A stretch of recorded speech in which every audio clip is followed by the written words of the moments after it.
Los Angeles में लगी सबसे विनाशकारी आग में से एक पैलिसेड्स की आग तेजी से फैलती जा रही है और तबाही मचाती दिख रही है। इसके कारण कई घर राख हो गए हैं तो वहीं मेन सड़कें बंद हो गई हैं। इतना ही नहीं, हवा में धुआं और हजारों लोगों को विस्थापित होना पड़ा है। इसी बीच लॉस एंजलिस में रहने वाली प्रियंका चोपड़ा जोनस ने निवासियों की सुरक्षा और समुदाय को हुए भारी नुकसान के बारे में अपनी चिंता व्यक्त करते हुए कुछ तस्वीरें इंस्टाग्राम पर शेयर की हैं। वहीं लोगों से मदद की गुहार लगाई है। अपने इमोशनल पोस्ट में आग से हुए भारी नुकसान और जले हुए घर की तस्वीरें शेयर करते हुए एक्ट्रेस ने इंस्टाग्राम पर लिखा, आई लव यू एलए, मेरा दिल बहुत भारी है, जबकि मैं अपने परिवार की सुरक्षा के लिए बहुत आभारी हूँ। हमारे बहुत से दोस्तों, सहकर्मियों और साथी एंजेलिनोस ने बहुत कुछ खो दिया है। इस आग ने अनगिनत परिवारों को विस्थापित कर दिया है और पूरी कम्युनिटी को तबाह कर दिया है, जिसके कारण पुनर्निर्माण और सहायता की बहुत जरूरत है। अमेरिका के कैलिफोर्निया के लॉस एंजलिस में जंगलों की आग अब भी पूरी तरह नहीं बुझ पाई है। भयंकर आग फैलने की घटनाएं एक हफ्ते पहले शुरू हुई थी। आग की चपेट में आकर जान गंवाने वाले लोगों का आंकड़ा 25 तक पहुंच गया है। कई लोग लापता बताए जा रहे हैं। 12,300 से ज्यादा इमारतें जलकर नष्ट हो गई हैं। आग से 40,000 एकड़ से ज्यादा क्षेत्र जल गया है। इसी बीच राष्ट्रीय मौसम सेवा ने दक्षिणी कैलिफोर्निया के लिए फिर से विशेष रूप से खतरनाक हवाओं की चेतावनी दी है। NWS के अनुसार तटीय दक्षिण कैलिफोर्निया में मध्यम से लेकर स्थानीय स्तर पर तेज सेंटा एना हवाओं के कारण गंभीर आग लगने की स्थिति बनी रहेगी। विशेष रूप से खतरनाक स्थिति के लिए रेड फ्लैग चेतावनियां लागू रहेंगी। CBS न्यूज की रिपोर्ट के मुताबिक अधिकारियों ने बताया कि अब तक की सबसे बड़ी आग पैलिसेड्स और ईटन की जंगल की आग बेकाबू होकर जल रही है। NWS ने अपनी वेबसाइट पर जानकारी दी है कि दक्षिणी कैलिफोर्निया में वेंचुरा और लॉस एंजलिस काउंटी के कुछ हिस्सों में स्थानीय समयानुसार स्थानीय रूप से अत्यधिक आग का खतरा बना रहेगा। साथ ही पहाड़ी क्षेत्रों में 30 से 50 मील प्रति घंटे की उत्तर पूर्वी हवाएं चलेंगी।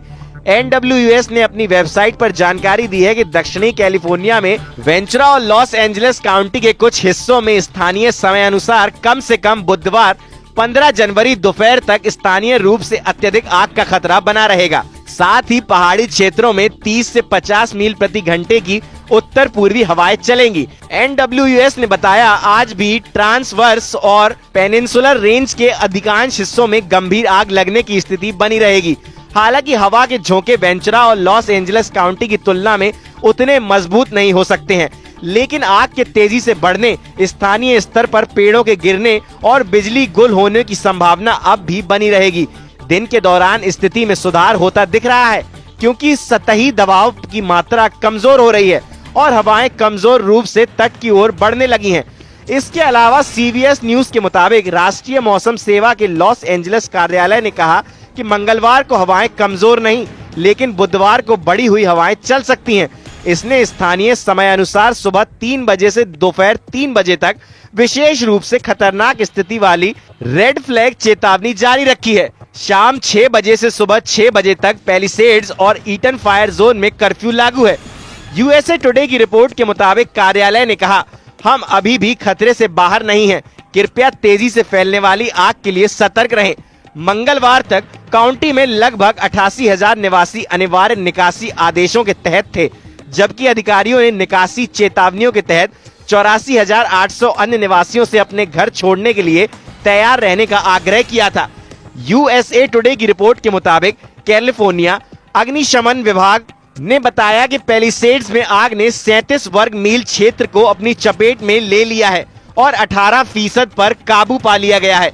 ईटन की आग ने 22 वर्ग मील से ज्यादा क्षेत्र जला दिया है और 35% पर काबू पा लिया गया है। कैल फायर और वेंचुरा काउंटी फायर डिपार्टमेंट के अनुसार सोमवार शाम को वेंचुरा काउंटी में लगी ऑटो फायर ने 61 एकड़ क्षेत्र को जला दिया है और 47% तक का आग पर काबू पा लिया गया है। विभाग ने मंगलवार शाम को कहा कि आग पर आगे की प्रगति रोक दी गई है और यह अपने मूल स्तर पर स्थिर बनी हुई है। बता दें कि एक्यूवेडर ने लॉस एंजलिस के जंगलों में लगी आग से $250 बिलियन से ज्यादा के नुकसान और आर्थिक क्षति का प्रारंभिक अनुमान लगाया है। एक अंदरूनी सूत्र ने न्यूज पोर्टल को बताया, इस समय बोर्ड की मुख्य चिंता यह नहीं है कि ऐसा लगे कि वे जश्न मना रहे हैं, जबकि लॉस एंजलिस के कई लोग अकल्पनीय नुकसान से जूझ रहे हैं। भले ही आग अगले हफ्ते में कम हो जाए, लेकिन वास्तविकता यह है कि शहर अभी भी दर्द में है और महीनों तक उस दर्द से जूझता रहेगा। इसलिए फैसला किया गया है कि जब सही अवसर सामने आएंगे तो फोकस सपोर्ट करने और फंड रेज करने। कैलिफोर्निया के लॉस एंजलिस में लगी आग भयंकर हो चुकी है। हजारों लोगों को रिहायशी इलाकों से निकालकर सुरक्षित स्थानों पर ले जाया गया है। लॉस एंजलिस में लगी आग में कई मशहूर हस्तियों के घर जले हैं। बॉलीवुड सितारे भी सोशल मीडिया पर अपना दुख जाहिर कर रहे हैं। कई लोगों की जान भी जा चुकी है। हालांकि academy of motion picture arts and science ने कथित तौर पर इन दावों को खारिज कर दिया है। ये अटकलें द सन की एक रिपोर्ट से शुरू हुई, जिसका टाइटल था ऑस्कर 2025 रद्द होने की कगार पर है, क्योंकि लॉस एंजलिस में लगी आग के बाद सेरेमनी में बड़े बदलावों की गुप्त रूप से योजना बनाई जा रही है। हालांकि हॉलीवुड रिपोर्टर ने अपनी रिपोर्ट में बताया है कि इन दावों को खारिज करते हुए एकेडमी के सीनियर्स ने ऑस्कर्स के कैंसिल होने से इनकार कर दिया है। रिपोर्ट में बताया गया है कि ऐसी कोई एडवाइजरी कमेटी मौजूद नहीं है और ऑस्कर बोर्ड और गवर्नर्स में 55 सदस्य हैं जो कि इस समारोह के बारे में निर्णय लेते हैं। वाइल्ड फायर को लेकर ऑस्कर के नॉमिनेशन और अन्य चीजों में हो रही देरी के बावजूद एकेडमी कमेटी तय समय पर ही ऑस्कर अवार्ड 2025 का आयोजन करेगी। शो पूरी गरिमापूर्ण तरीके से आगे बढ़ेगा। ऑस्कर सालाना लगभग 1000 स्थानीय लोगों को रोजगार देता है, जिसने कोविड-19 के दौरान भी इसे कैंसिल नहीं किया था। ऑस्कर कैंसिल करने की बजाय इस पर ध्यान दिया गया था कि इसे सुरक्षित तरीके से आयोजित किया जाए। जब साल 2021 में पूरी दुनिया लॉकडाउन में थी, तब भी अवार्ड सेरेमनी को रद्द करने के बजाय 2 महीने के लिए टाल दिया गया था। हालांकि Tom Hanks, Emma stone, Meryl Streep और स्टीवन स्पीलबर्ग जैसे सितारों की अगुवाई में ऑफिशियल एकेडमी अवार्ड अब एलए में हालातों की निगरानी कर रहा है, ताकि तय किया जा सके कि शहर में तबाही के कारण सेरेमनी को रद्द करने की जरूरत है या नहीं। इस आग की वजह से इस सेरेमनी को संभावित रूप से रद्द करने के लिए एक सीक्रेट आकस्मिक रणनीति को प्रेरित किया गया है। पिछली बार ऐसी रणनीति 9/11 के बाद लागू की गई थी। खबरों की माने तो एक सोर्स ने बताया, इस समय सभी लोगों की चिंता यह नहीं है कि ऑस्कर अवार्ड्स तय समय पर हो, बल्कि लोगों का मानना है कि लॉस एंजलिस के लोग एक भारी नुकसान से होकर गुजर रहे हैं। आग अगर बुझ भी जाती है तो भी यह शहर महीनों तक उसी दर्द से जूझता रहेगा। इसलिए यह फैसला किया गया है कि सही समय आने पर समारोह के लिए फंड्स रेज करने होंगे और इसे शानदार तरीके से आयोजित किया जाएगा। एक रिपोर्ट में बताया गया कि बोर्ड की मुख्य चिंता ये है कि जब तक लॉस एंजलिस में लोग इस अग्नि आपदा से जूझ रहे हैं, तब तक उत्सव मनाना ठीक नहीं होगा। भले ही आग कुछ दिनों में शांत हो जाए, लेकिन शहर को लंबे समय तक इस संकट का सामना करना पड़ेगा। ऐसे में बोर्ड का निर्णय है कि अब फोकस समर्थन और राहत कार्यों पर होना चाहिए।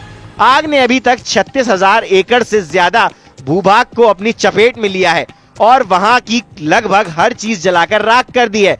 राष्ट्रपति जो बाइडेन ने इस आग को बड़ी आपदा करार दिया है। उन्होंने कहा है कि संघीय सरकार 180 दिनों में राहत के 100% उपायों को पूरा करेगी। इनमें वेतन से लेकर बर्बाद भवनों का मलबा उठाना तक होगा, लेकिन तमाम पीड़ितों पर सरकार के प्रयासों को लेकर शक है। लॉस एंजलिस में सांता मोनिका और मालिबू के बीच के 20,000 एकड़ भूभाग पर अभी आग बेकाबू है। इसी प्रकार से पेसाडेना में 13,690 एकड़ क्षेत्रफल में आग लगी हुई है। इसके अतिरिक्त हर्सट में 770 एकड़ भूमि, लीडिया में 394 एकड़ में और केनेथ में 960 एकड़ क्षेत्र में अभी आग लगी हुई है, जबकि वुडले, ओलिवास और सनसेट में छोटे इलाकों में लगी आग को बुझा लिया गया है। आग का असर हॉलीवुड हिल्स पर भी दिख रहा है। कई हॉलीवुड स्टार्स को अपने बंगले छोड़कर भागना पड़ा। Paris Hilton, Steven Spielberg, Mandy मूर, एस्टन कूचर समेत कई हॉलीवुड स्टार्स के बंगले जलकर खाक हो चुके हैं। आग लगने के बाद कई सेलिब्रिटीज को घर खाली करना पड़ा। यहाँ तक कि ब्रेटनवुड इलाके में उपराष्ट्रपति कमला हैरिस के घर को भी खाली करने के निर्देश जारी करने पड़े। जंगलों में धधकती आग, ऊंची उठती लपटें, आसमान में काले धुएं का गुब्बारा और हर ओर मचा त्राहिमाम। कुछ ऐसा ही दृश्य बीते 4 दिनों से कैलिफोर्निया के लॉस एंजलिस में दिखाई दे रहा है। जंगलों में लगी आग ने लॉस एंजलिस शहर को भी अपने आगोश में ले लिया है। चारों ओर तबाही का मंजर नजर आ रहा है। 10,000 से अधिक घर और अन्य इमारतें जलकर खाक हो चुकी हैं। हजारों गाड़ियां भी आग में जल चुकी हैं। करीब 1.5 लाख लोगों को रेस्क्यू करके सुरक्षित स्थान पर ले जाया गया है। वहीं इतने ही और लोगों को किसी भी विपरीत परिस्थिति के लिए तैयार रहने के लिए कहा गया है।